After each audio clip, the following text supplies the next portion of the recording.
Menanggapi juga, waktunya 1 menit Bapak, dimulai ketika Anda berbicara, silakan. Ya, kan masalahnya itu salah satu yang sering kita dengar, lahan berkurang, petani berkurang.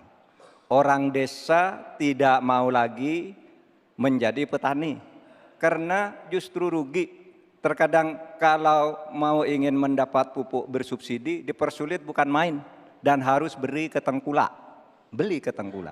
Nah, di sini problemnya sebenarnya bagaimana penegakan aturan-aturan itu.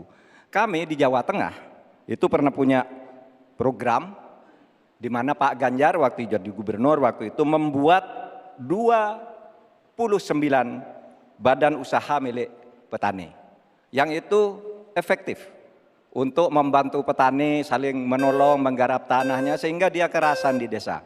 Yang saya tanyakan, kebijakan hukum apa yang akan dilakukan untuk mengatasi masalah ini? Terima kasih. Baik, terima kasih Pak Mahfud MD. Cukup. Kita teruskan lagi ya. Kita lanjutkan dulu ya. Kita teruskan Kita lagi lanjutkan debatnya. Cukup. Selanjutnya kita kembali ke calon wakil presiden nomor urut 1 Bapak Muhaimin Iskandar. Kami persilakan untuk merespons tanggapan dari calon wakil presiden nomor urut 2 dan 3 yang telah dikemukakan. Waktu Bapak 1 menit dimulai ketika Anda berbicara, silakan. Terima kasih Pak Gibran, yang Anda sampaikan hanya mengulang apa yang saya sampaikan. Saya ingin memperdalam lagi bahwa petani kita ini potensinya besar sekali. Jumlah petani kita masih sangat besar. Potensi tanah kita subur masih banyak lagi. Di sisi yang lain, kita juga memiliki apa yang disebut kebutuhan pangan kita, juga pasar yang luar biasa. Nah, dalam konteks ini, antara suplai kita punya potensi, antara permintaan kita juga punya sangat kuat.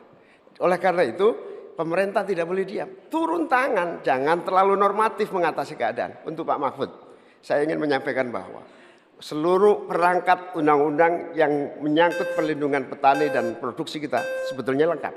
Tinggal implementasi saja dari seluruh proses hukum yang kita miliki.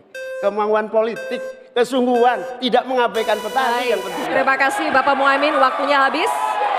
Ya. Baik. Akan memberikan apresiasi. Bapak Ibu sekalian, tuntas sudah segmen kedua kita. Ini saatnya kita